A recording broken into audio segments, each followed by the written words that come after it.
behind me, it is excitement, feelings of joy. We are seeing the tourists are still arriving. Actually, they are now done because we are seeing the air hostesses.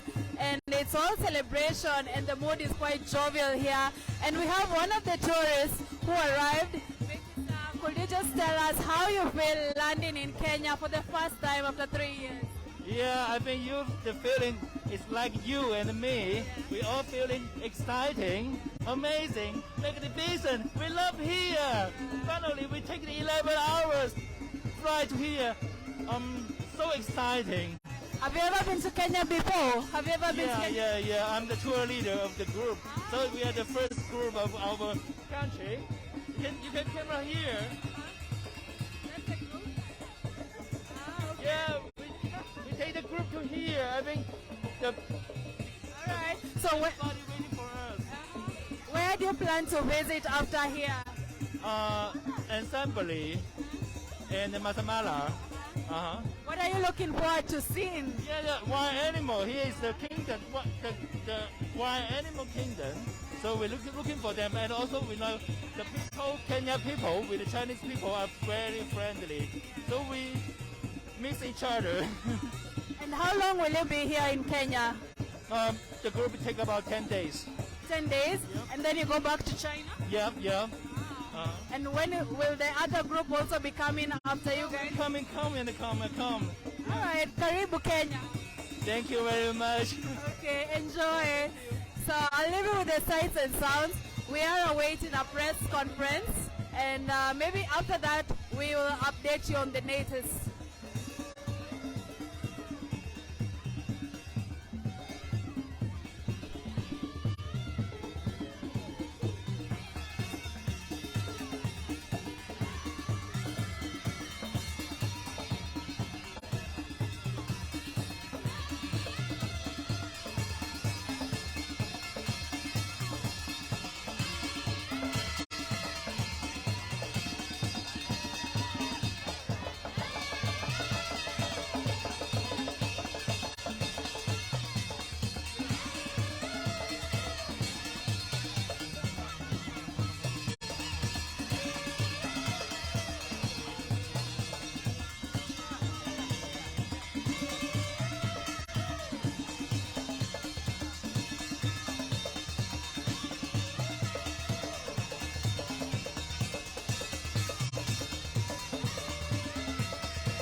Sasa ambia jinsi tunakata.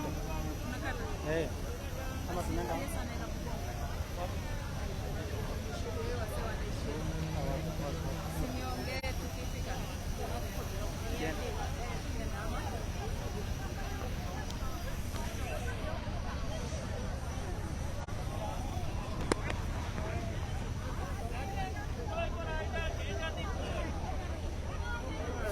we are moving that side.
Tunaweza kuendelea hapo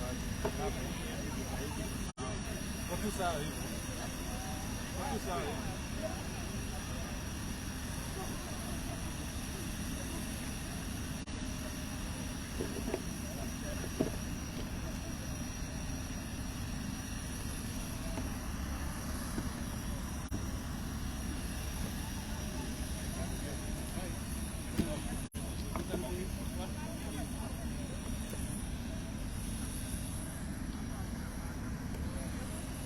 Clip this one too.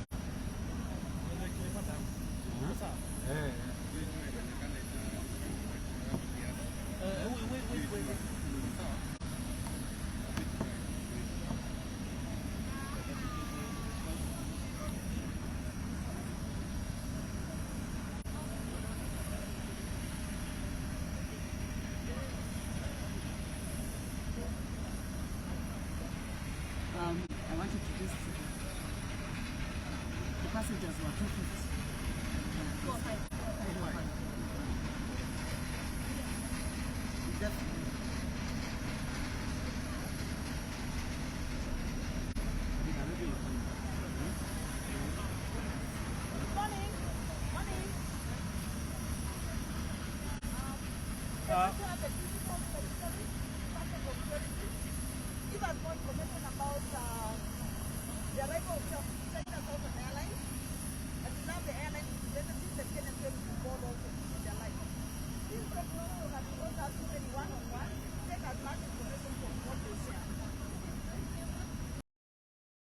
Thank you very much, the airport manager, officials from China, officials from Kenya Tourism Board, ladies and gentlemen, good morning. I want to take this opportunity to say I'm indeed very happy, and I will be able to go through a little speech here about this very important occasion. It's my pleasure, it's a pleasure for me to welcome this China Southern Airlines flight, which signifies a resumption of outbound group travel from China. We are delighted to host the passengers on board this flight as they plan to experience the best of magical Kenya in the next few days. This flight also marks the first time the airline is launching into Kenya with a group of travelers since a ban on group tours was imposed by the Chinese government during the onset of the COVID-19 pandemic in 2020.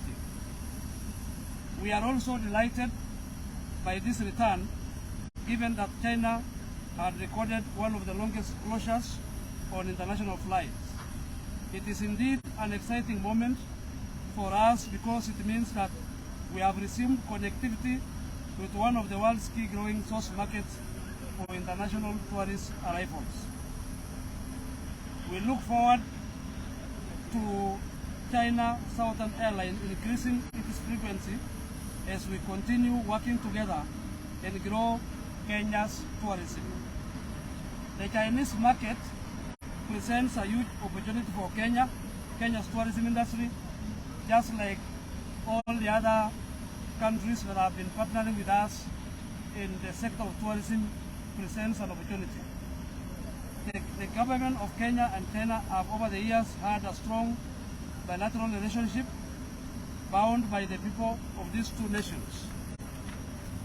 China's relationship with Kenya extends to infrastructure development, trade, and tourism, just to mention a few. We want to extend tourism to this to ensure that our economy reaps full benefits. China is currently Kenya's biggest tourism source market among the many source markets that we have internationally, and also a source market, the second biggest source market in Asia.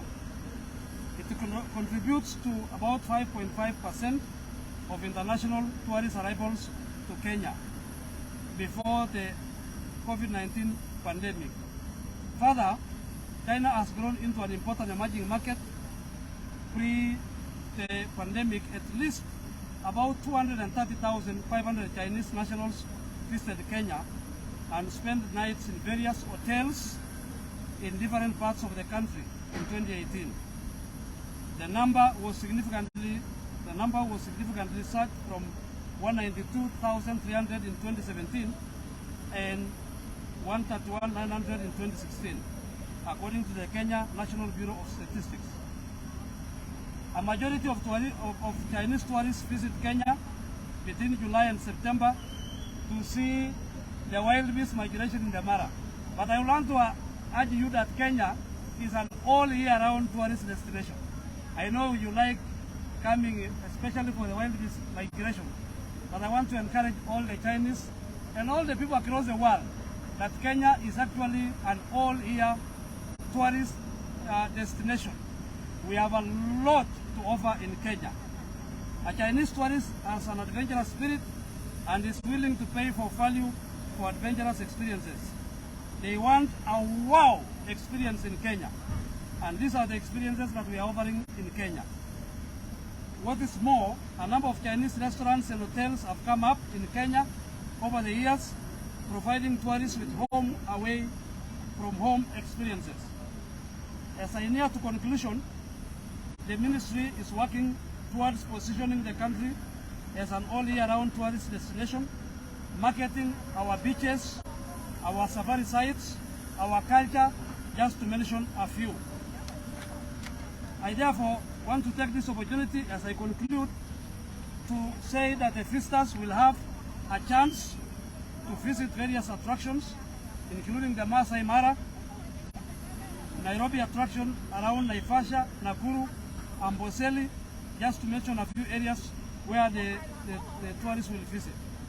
With these few remarks, I wish everyone a safe and enjoyable stay in magical Kenya. I just want to make one or two comments off the cuff of the speech to say that as a State Department for Tourism and as the Ministry of Tourism in general, we are very delighted to see the number of tourists increasing in our country. I want to inform you that we have a lot to offer in Kenya. We have our safari, we have our culture, we have our very beautiful scenery, and I want to call upon all the people to visit Kenya. Nataka kusema karibu Kenya, karibu sana. Thank you very much.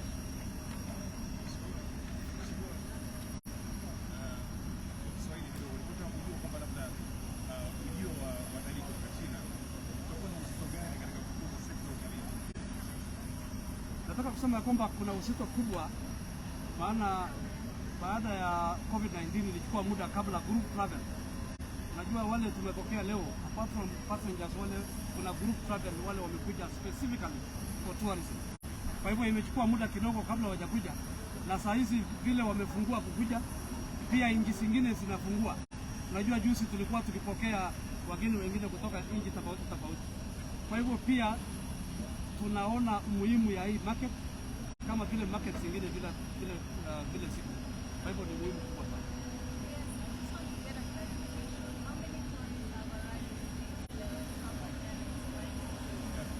Wale ambayo wamefika leo, wale wamekuja leo kwa hii ndege ya Southern China Airlines ni 205. Lakini wale wamekuja kama group, unajua wamekuwa wakikuja individuals. Sasa kuna ile organized travel, tour travel. Wale wamekuja organized ni 40, lakini wale wengine wote wamekuja kuvisit Kenya, na najua wengine wamekuja biashara, wengine wamekuja kwa utalii na mambo mengine. So the ones that have come, the first batch is 40. 40. The first batch which has come as an organized group for travel. But the general, the rest of the passengers are 205. Yeah. So the 40 are the ones who are mostly tourists, and they're the ones that you have mentioned that they will be visiting a raft of areas across the country? Actually, all of them could be tourists. The only difference is that, these ones, we normally have what is called organized travel, where they come in groups. And this is what the Chinese government had banned. They had banned the group travel. But individual travelers have been coming, and we are very happy about it. But when you have organized travel, it boosts the market very much, because you get a higher number. Because these ones are organized and they are going specifically to Masai Mara, Amboseli, Nakuru, Naivasha, right? So it's an organized group. And I'm very sure even other countries also, from time to time, have got organized groups, apart from individual people who just come for business and tourism.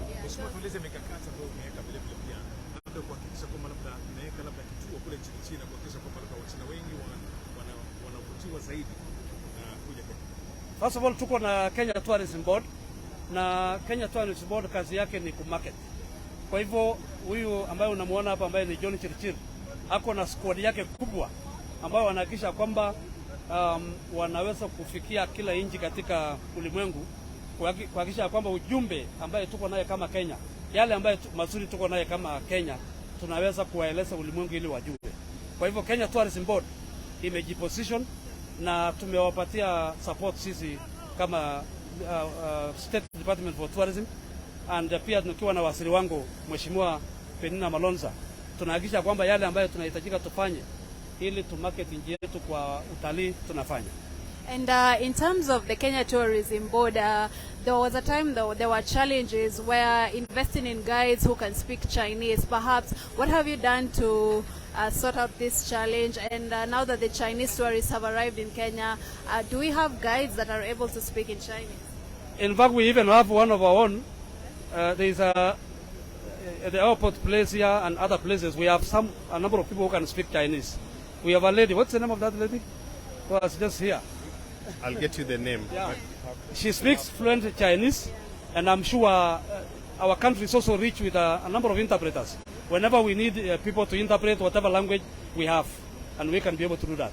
So what going forward, you know, the COVID-19 really hit the country bad, and tourism is one of the main revenues of the country. Going forward, what marketing strategies are you putting in place to ensure that we get more Chinese tourists coming over the next few months and over the years?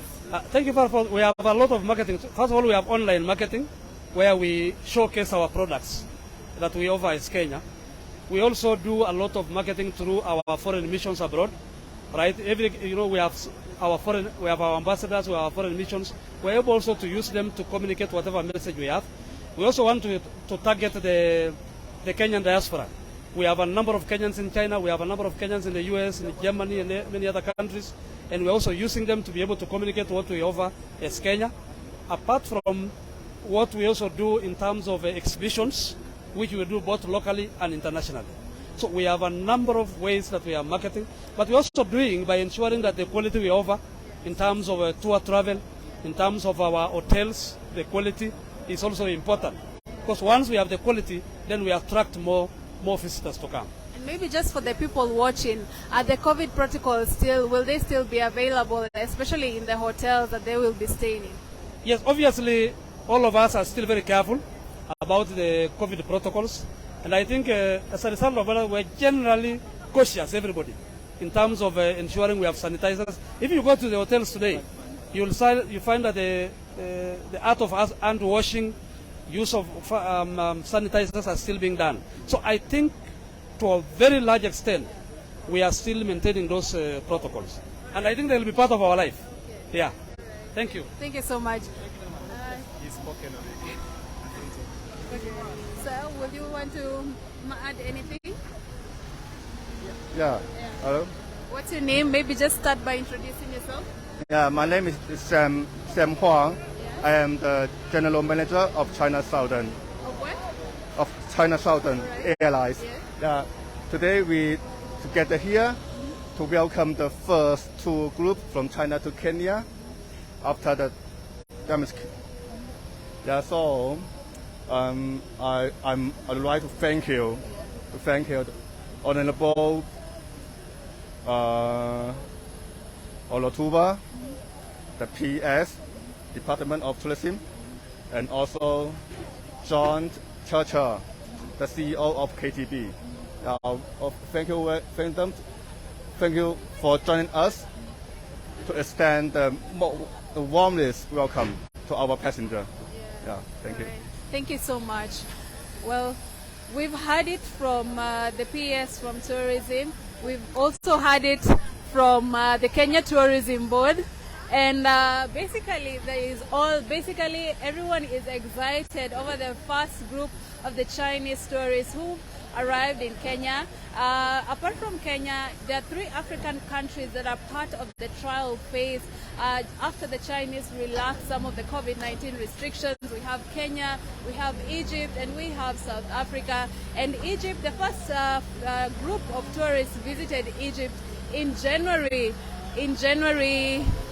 20th, just before the Chinese Lunar New Year. And we know that Egypt is also one of the main important touristic destinations for the Chinese owing to the pyramids and also the history. In Kenya, mostly the Chinese tourists normally visit due to the safari circuit. We have the Amboseli, the Masai Mara, which is one of the greatest game reserves in the country, and also some of them, but not much, most of them, like visiting the pristine Kenya beaches in the Kenyan coastline. And basically the Chinese tourism, according to the World Tourist Organization, the opening of the market marks a very significant point because from statistics, 155 million Chinese traveled out of the country, representing 10%. And this just shows how it is a very significant market for the tourist industry. And also in Kenya in January, our tourism ministry introduced the Sino-Africa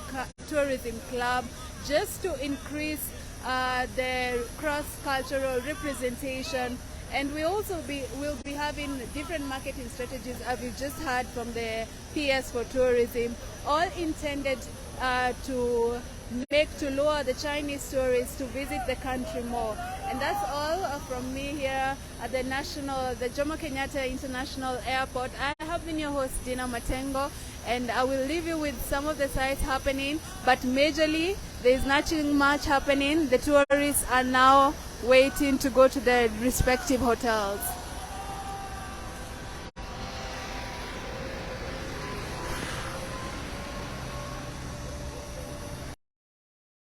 That are part of